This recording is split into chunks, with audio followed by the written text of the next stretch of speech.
शान्ताकारं भुजगशयनं पद्मनाभं सुरेशं विश्वाधारं गगनसदृशं मेघवर्णं शुभांगं लक्ष्मीकान्तं कमलनयनं योगिभिर्ध्यानगम्यं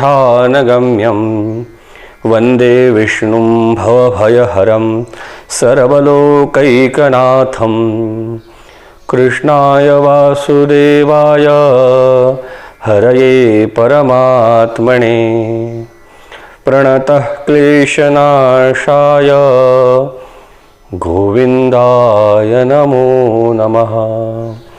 गोपाल कृष्ण भगवान की जय। श्री गरुड़ पुराण द्वितीयोध्यायः। श्री गणेशाय नमः। श्री सरस्वत्यै नमः। श्री गुरुभ्यो नमः। पुराण के दूसरे अध्याय में गरुड़ जी भगवान विष्णु से पूछते हैं, हे भगवान, यमलोक का मार्ग कितना दुखदाई है, जहाँ जीव अपने पाप कर्म से कैसे पहुँचता है, कृपया आप मुझे समझाइए। भगवान कहते हैं, यमलोक का मार्ग अत्यंत दुखदाई है। उसे सुनकर तुम मेरे भक्त होते हुए भी भय से कंपित हो जाओगे। उस यम मार्ग में भूख लगे तो न अन्न है और प्यास लगे तो न पानी है। जैसे इस मृत्युलोक में एक सूर्य तप रहा है, एक सूर्य की गर्मी हमें कष्टदायक होती है, लेकिन उस यम मार्ग में द्वादशादित्य मतलब 12 सूर्य एक साथ तप रहे हैं, इसलिए वहाँ बहुत सारे कष्ट पापी को सहने पड़ते हैं। तपन और हवा से जीव अत्यंत पीड़ित होता है। उस मार्ग में बड़े बड़े विषैले सांपों से उसे कटवाया जाता है, कहीं कहीं कांटों से बिंध जाता है, कहीं कहीं घोर सिंह, व्याघ्र और कुत्तों से खाया जाता है, कहीं बिच्छुओं से कटाया जाता है और कहीं अग्नि से जलाया जाता है। इसके बाद उस मार्ग में एक असीपत्र नामक वन है, जिसका विस्तार 2000 योजन है। उस वन में कौवे, गिद्ध, उल्लूक और मक्खियाँ भरी पड़ी हैं और वन से चारों ओर दावाग्नि जल रही है। जब मक्खियों से काटने के तथा अग्नि की गर्मी से जीव वृक्ष की छाया को ढूंढता है, लेकिन उस मार्ग में उसे विश्राम के लिए वृक्ष की छाया कहीं नहीं दिखाई देती। तलवार के समान तीखे उन वृक्षों के पत्तों से उसका शरीर छिन्न भिन्न हो जाता है। कहीं अंधेरे कुएं में गिराया जाता है, कहीं पर्वतों से नीचे गिराया जाता है, कहीं छोरों की धार के समान तीक्ष्ण मार्ग से चलाया जाता है, कहीं कहीं कीलों के ऊपर से चलाया जाता है, कहीं अंधकार युक्त गुफाओं में, कहीं जल में, कहीं जोंक से भरे कीचड़ में गिराया जाता है और जोंकों से कटाया जाता है, कहीं जलती हुई कीच में गिराया जाता है, कहीं जलती हुई बालू में चलाया जाता है, कहीं तांबे के समान जलते हुए जमीन से उसे लेटाया जाता है, अंगारों के समूह में झोंका जाता है, कहीं धुएं से व्याप्त मार्ग में चलाया जाता है, कहीं पर आग की वर्षा हो रही है तो कहीं पर पत्थरों के टुकड़ों की वर्षा हो रही है, कहीं रक्त की वर्षा हो रही है, कहीं गर्म जल की वर्षा हो रही है तो कहीं कीचड़ की वर्षा हो रही है, कहीं बड़े घोर गुफाओं में, कहीं कंदराओं में उसे घुसाया जाता है, जिसमें बहुत अंधकार है। और कई दुख से चढ़ने वाली कठिन शिलाओं पे उसे चढ़ाया जाता है। कहीं पीव तथा रक्त से भरे, कहीं विष्ठा से भरे कुंड हैं जिनमें रहना पड़ता है। मध्य मार्ग में एक वैतरणी नामक नदी है जो देखने मात्र से जीव भयभीत हो जाता है।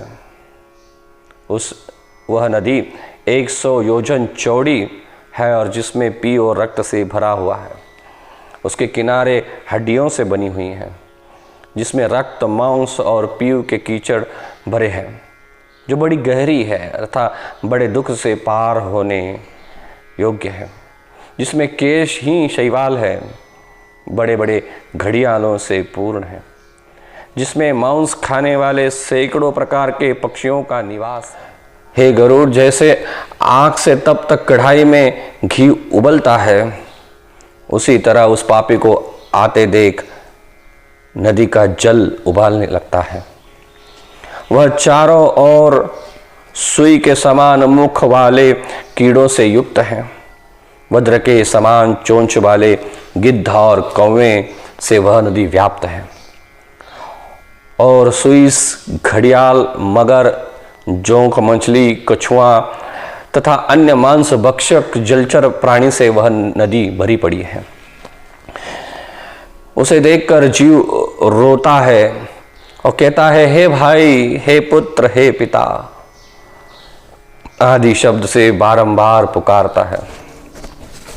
जब वह पापी भूख से पीड़ित होता है तब वह रुधिर मतलब रक्त और मांस खाता है, क्योंकि उस नदी में रक्त और मांस ही भरा पड़ा है। वह नदी महाघोर गर्जती हुई भयदायक, उस नदी को देखने मात्र से वह पापी मनुष्य मूर्छित हो जाता है। उस नदी में सर्प और बिच्छू भरे पड़े हैं। उसमें गिरे हुए प्राणी की रक्षा करने वाला वहां कोई नहीं होता। वह पापी सैकड़ों, हजारों भंवरों से उस नदी के पाताल में चला जाता है और कभी ऊपर चला आता है। इस प्रकार यम के मार्ग में अनेक प्रकार के दुखों को भोगते हुए वह रोता चिल्लाता हुआ प्राणी यमलोक को जाता है। किसी को फांसी में बांधकर, किसी को अंकुशों से खींचकर, किसी को शस्त्रों से छेदते हुए यमदूत पापियों को यमलोक ले जाते हैं। यमदूत किसी की नाक में डोरी डालकर, किसी की कान में डोरी डालकर, किसी को कालपाश में बांधकर, किसी को कौओं के समान खींचते हुए पापियों को यमलोक ले जाते हैं। गर्दन, भुजा, पैर में सिकड़ बांधकर और उन पर लोहे का भार लाद कर उनको रास्ते में चलाया जाता है। भयानक यमदूत मुदगर से मारते हैं, इसलिए मुंह से रक्त निकलता है, फिर उसी रक्त को चाटना भी पड़ता है।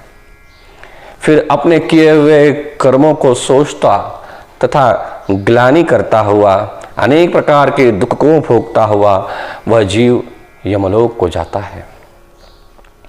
वह अज्ञानी यम मार्ग में जाता हुआ हाँ पुत्र, हाँ पौत्र ऐसा कहकर विलाप करता है और संतप्त होता है। वह पापी अपने मन में सोचता है कि बड़े पुण्य से मानुष देह मिला था। मनुष्य देह प्राप्ति के लिए बहुत सारा पुण्य होना चाहिए। अन्य जीव अन्य योनि में जब जन्म होता है तब मनुष्य उस योनि में अपना उद्धार नहीं कर पाता, क्योंकि सत्सद विवेक बुद्धि का विकास अन्य योनियों में नहीं होता। कोहम कुत आयातम, मैं कौन हूं, कहां से आया हूं, किस लिए इस धरातल पे मैं आया हूं, यह सोचने की बुद्धि अन्य प्राणियों में नहीं होती और न ही जीवन का उद्धार करने का ज्ञान वह प्राप्त कर सकते हैं। न प्रयास कर सकते हैं। लेकिन मनुष्य देह भगवान की कृपा से और हमारे किए हुए पुण्य बल से प्राप्त होता है, जिसमें हम अंतिम ध्येय मोक्ष प्राप्त कर सकते हैं। इसीलिए तो मनुष्य देह का बड़ा गुणगान किया है। तुलसी जी रामायण में कहते हैं, बड़े भाग मानुष तन पावा, बड़े भाग मानुष तन पावा, सुर दुर्लभ ग्रंथ निगावा, सुर दुर्लभ ग्रंथ निगावा।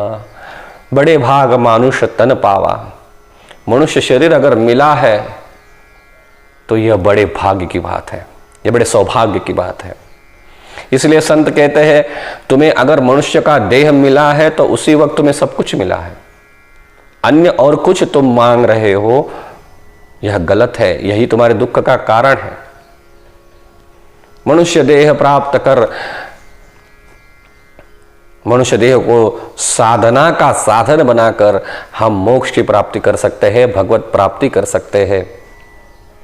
इसलिए कई कई संतों ने मोक्ष भी नहीं मांगा है। उन्होंने कहा है, भगवान इतनी कृपा कर दीजिए कि केवल मनुष्य देह मिल जाए, और मनुष्य देह में ही हमें बारंबार जन्म देना, क्योंकि इस मनुष्य देह में रहकर ही हम आपकी भक्ति कर सकते हैं। इसलिए हमें मुक्ति नहीं चाहिए, हमें भक्ति चाहिए। इतना देव दुर्लभ यह मानुष तन है। दुर्लभो मानुषो देहो देहिनां क्षणभंगुरा, दुर्लभम तत्रापि मन्ये वैकुंठ प्रिय दर्शनम। ऐसे देव दुर्लभ मनुष्य देह में रहकर ही हम संतों का सानिध्य प्राप्त कर सकते हैं, सत्संग कर सकते हैं। लेकिन पापी जीव आज पछतावा कर रहा है कि बड़े पुण्य से मुझे मनुष्य देह मिला था, कई जन्मों को मैंने खपाया था मनुष्य देह प्राप्त करने के लिए, लेकिन उसको पाकर भी मैंने धर्म कार्य नहीं किए, सत्कार्य नहीं किए, न मैंने कुछ दान किया, न मैंने कभी अग्नि में हवन किया, न मैंने कोई तपस्या की, और न तो मैंने देवताओं का पूजन किया, न मैंने सविधि तीर्थों में स्नान किया। अपने किए कर्मों का फल अब भोगो। न मैंने ब्राह्मणों का पूजन किया, न मैंने संतों का सम्मान किया, न मैंने गंगा स्नान किया, न मैंने साधुओं की सेवा की, न मैंने परोपकार किए।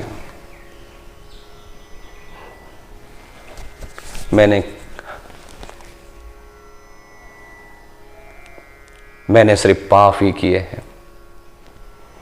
पशु पक्षियों तथा मनुष्य के हित में मैंने निर्जल देश में कभी जलाशय नहीं बनवाए, न ब्राह्मणों की जीविका के लिए कुछ वृत्ति दी है। इससे हे शरीर, हे आत्मा, इससे हे जीव, अपने किए कर्मों का फल तू आज भोग। न तूने कभी नित्य अन्नदान किया, न गौओं को कभी तृप्त किया, न वेद शास्त्रों के अर्थों पर श्रद्धा की, न कभी पुराणों की सुनी, न कभी कथा वाचक व्यास का पूजन किया। इसलिए आज तू अपने किए कर्मों का फल भोग।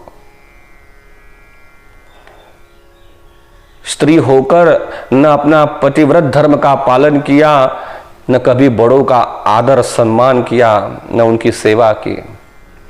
पति की सेवा करना स्त्रियों का परम धर्म है, यह जानते हुए भी जिस स्त्री ने पति की सेवा नहीं की, पति के मरने के बाद उसे दुख भी नहीं हुआ, विधवा होकर न उसने तपश्चर्या की, तो हे जीव, अपने कर्मों का फल तू अब भोग। इस प्रकार जीव अनेक विलाप करते हुए अपने पूर्व मनुष्य देह का स्मरण करता हुआ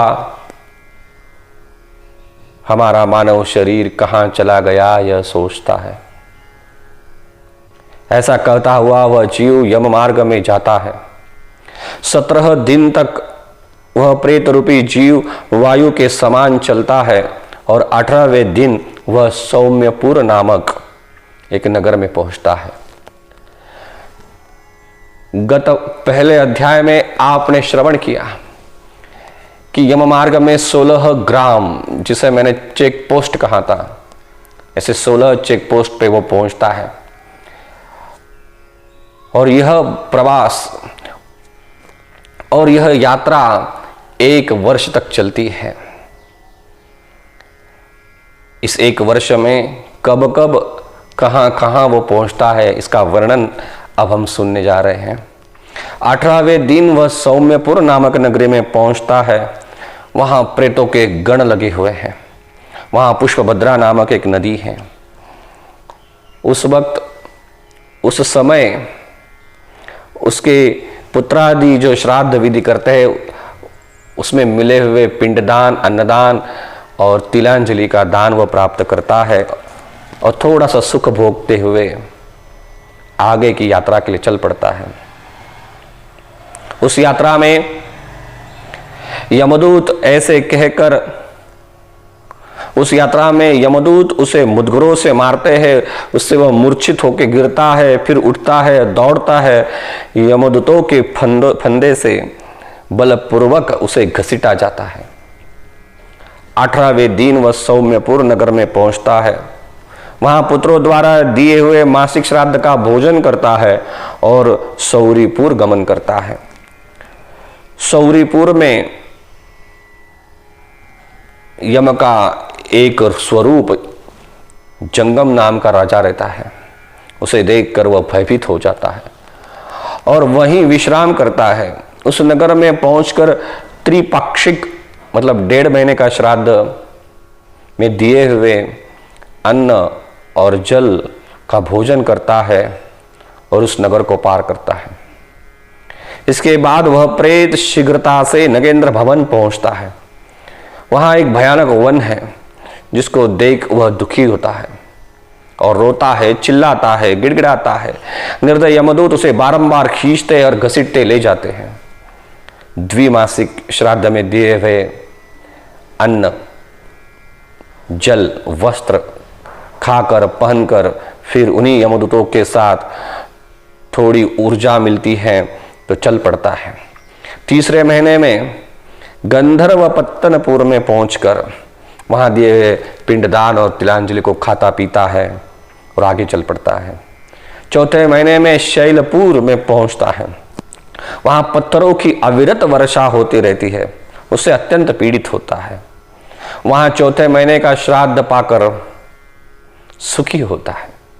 फिर वही जीव 5वें महीने में क्रौंचपुर में पहुंचता है। वहां 5वें महीने में पुत्रों द्वारा दिए गए श्राद्ध विधि में अन्नदान और पिंडदान और जल का दान खाता है और पीता है, ऊर्जावान होता है और आगे चल पड़ता है। 5.5 महीने में दिए हुए अन्न और जल को खाकर वो वहीं ठहरता है। आधे मुहूर्त तक वहीं ठहरकर यमदूतों के साथ आगे चलता है।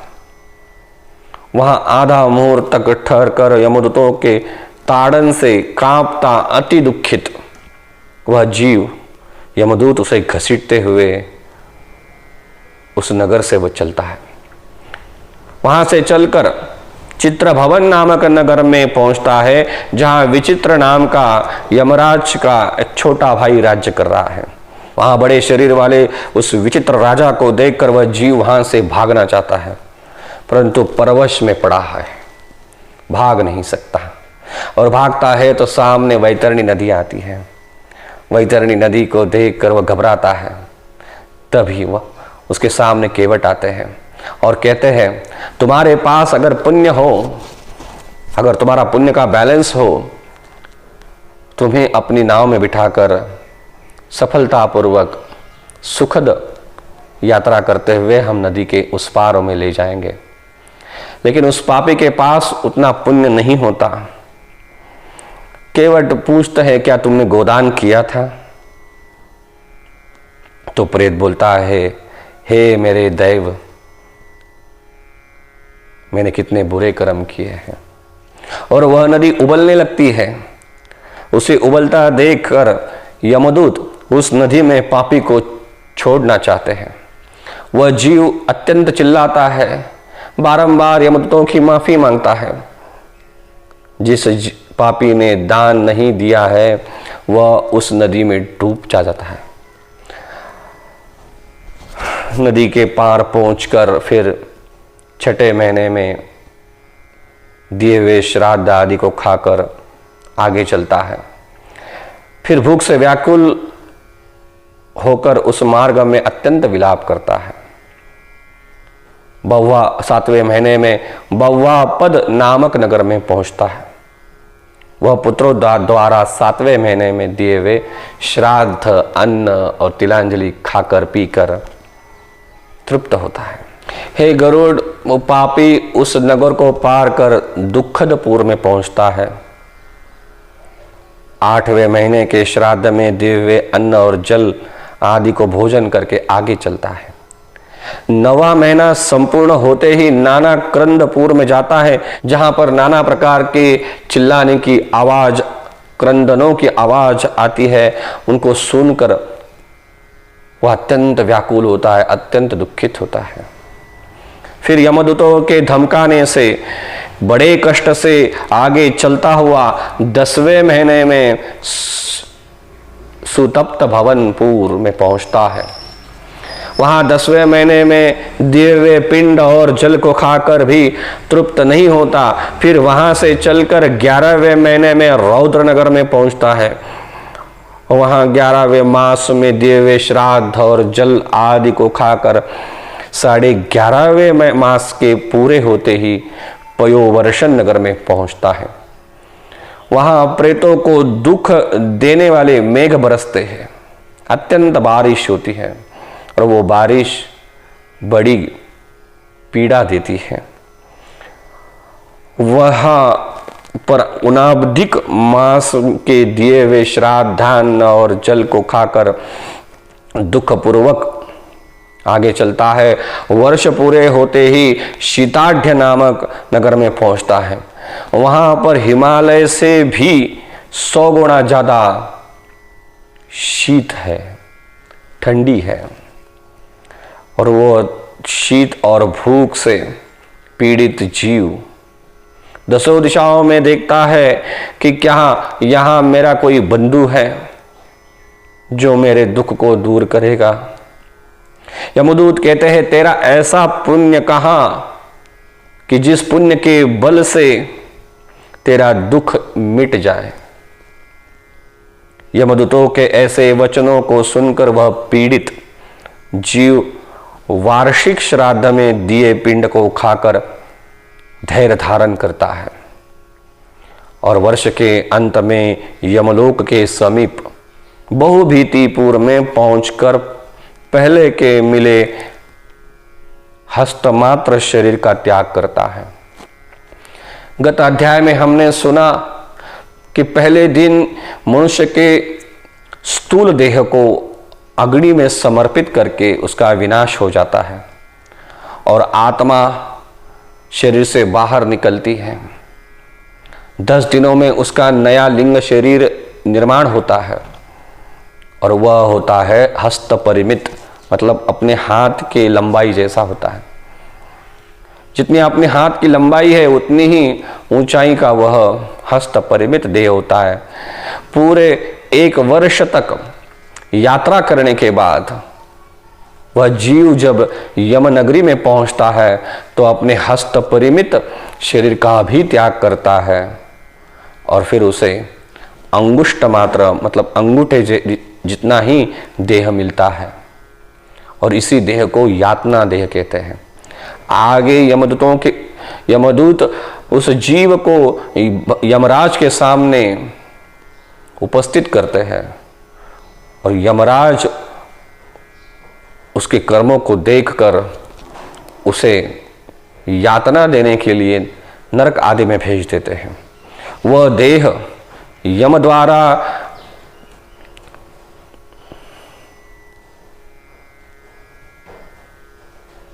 वह देह यम द्वारा निश्चित किए हुए यातनाओं को भोगने के लिए मिला है, इसलिए उसे यातना देह कहते हैं।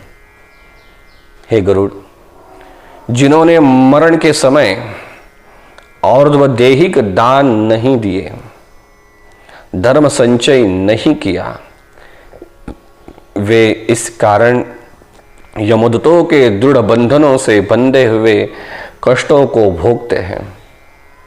हे गरुड़, धर्मराज के नगर में पहुंचने के 4 द्वार है, 4 मार्ग है, पूरब, पश्चिम, दक्षिण और उत्तर।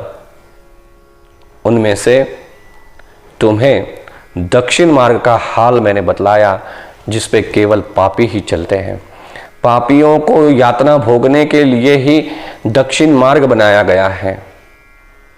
और हमने सुना कि पूरे 1 वर्ष तक हर मृत्यु के तिथि पर श्राद्ध किया जाता है, हर मास में। इसलिए इसे मासिक श्राद्ध कहते हैं।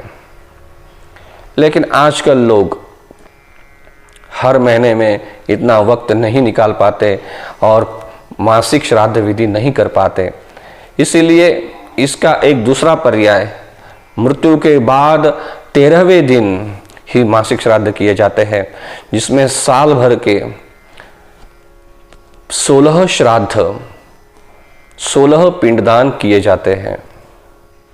और पूरे वर्ष भर यात्रा में जहां 16 जगह उसे रुकना पड़ता है और अपने कर्मों का हिसाब देकर इसे यातना सहनी पड़ती है, उसकी यातनाएं कम हो और उसे उस यातनाओं के बाद भी नई ऊर्जा मिले, इसलिए हम इस भूलोक में उनके लिए पिंडदान आदि मासिक श्राद्ध करते हैं, जिसमें हम अन्नदान और तिलांजलि देते हैं और उसी से उस जीव को एक नई ऊर्जा मिलकर तृप्त होकर वो बिना रुके, बिना थके यात्रा पूरी करता है। यही उस जीव की सद्गति है।